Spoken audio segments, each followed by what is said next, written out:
You can learn to code for free right now. Completely for free. You've got Claude, ChatGPT, and you've got a million YouTube videos. And all of it will sit there and teach you at 2 in the morning if that's the only time that you got. It has never been easier or cheaper to learn all these stuff. So here's the thing I can't stop thinking about though. If it's this easy and if it's this free, why do so many people who start in 2026 still end up being stuck? 6 months in and you still can't build anything on your own without holding the AI's hand step by step. I've watched this happen to way too many people. And it's almost never because they're lazy or that they're not smart enough. It's because they walk straight into a trap nobody bothered to warn them about. So let me walk you through that trap and I'll give you a way out, which I'll be straight with you here, is going to feel slower, honestly, and more annoying than whatever you're doing right now. And that slowness is kind of the entire point. Here's the thing I want you to sit with for a second. AI didn't make learning the code easier. It made it easier to feel like you learned it. And those two things are not the same. They're not even in the same postcode. The gap between them is where people quietly lose a whole year of their life. You might remember the old version of this trap. People used to call it the tutorial hell. You would watch video after video, follow along, feel super productive, and somehow still couldn't build anything yourself. Well, AI just kind of built a faster, shinier version of the tutorial hell. I'm just call it the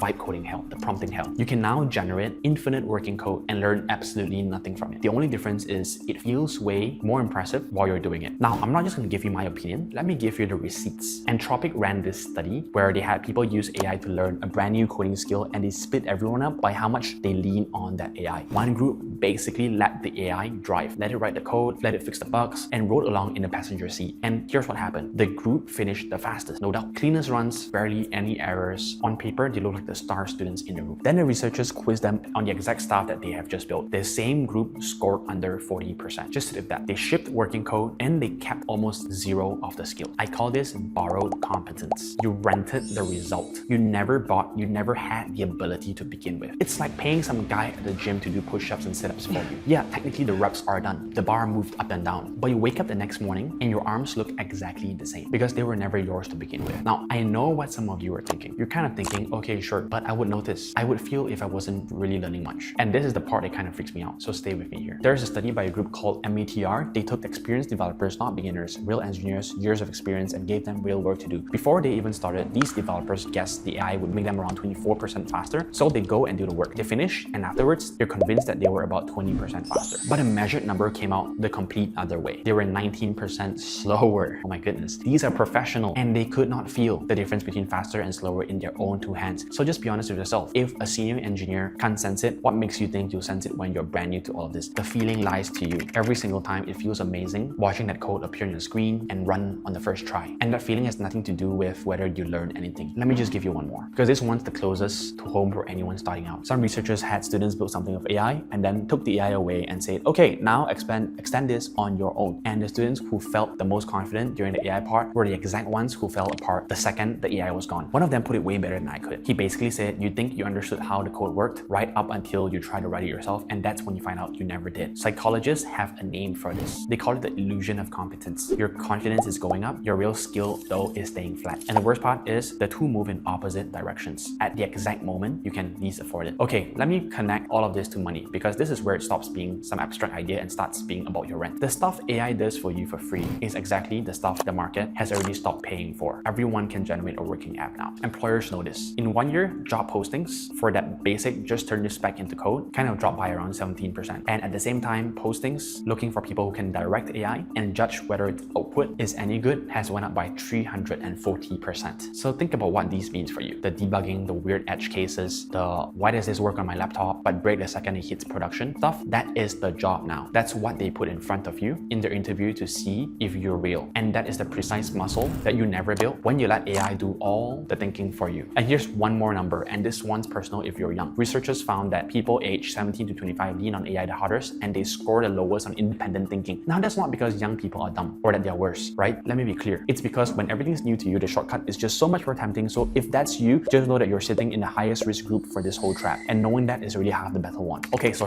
here's how you fix it. 4 moves, none of them cost a cent. And every one of them is going to feel slower in the moment. That slowness is actually the whole point. The friction is where learning happens, right? It's only painful when you're learning and growing. So please don't skip it. Move number 1 is to predict before you prompt. Before you ask the AI for any code at all, take 10 seconds to write one line in plain English of what you think the code should do and roughly how. Then ask. Now you're checking the AI against your own brain instead of blindly pasting whatever it hands you. Move number 2, make it teach you. Don't let it just type for you. Never accept accept a single line of code you cannot explain out loud. Make the AI tell you why, line by line, like it's your tutor and not a vending machine. And remember that anthropic study from earlier, the people who asked the AI to explain instead of just generate were the ones who kept the skill. Same exact tool, opposite result. The only thing that changed was the question that they decided to ask. Move number 3, and this is the one that almost nobody does, and that's exactly why it works. Close the AI, close the laptop and rebuild. After you finish building something, look away and rebuild the core of it from memory with no AI open at all. And if you can't do it, that just means you don't know it. You didn't learn it. You just watched it. That rebuilding process from scratch with nothing to lean on, that is the rap you're gonna make. That's the thing that finally changes your skills and your resume. Move number 4,